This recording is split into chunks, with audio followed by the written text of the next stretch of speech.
8 декември, денот на Свети Климент Охридски чудотворец, отвора повод да ги славиме и да се потсетиме на неговите лик и дело. Свети Климентовата дејност била просветна и духовна, и тој важи за голема фигура во христијанството и во просветителството. Ја создал Охридската книжевна школа, автор е на многу поучни и похвални слова, бил прв словенски епископ, еден од најблиските ученици и соработници на браќата Кирил и Методи.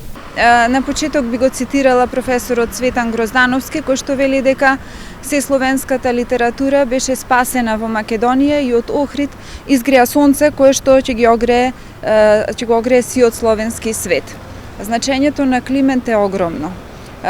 Тој во 886 година, после низа премрежија кои што ги доживува од Византија до Моравија, во Венеција, Рим, наоѓа свое прибежиште, свое мирно пристаниште во Охрид и истата таа година, 886 го отвара првиот словенски универзитет, односно Охридската книжевна школа.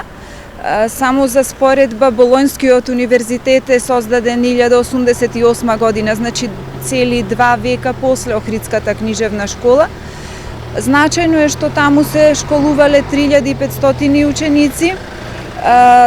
Тој се труди доследно да го чува делото на Кирил и Методи, значи има препишувачка дејност, преведувачка дејност и многу е уште позначено што пишува и оригинални творби. Свети Климент е првиот оригинален словенски писател што представува значаен придонес за македонската и сесловенската книжевност, потсетува професорката Петроска.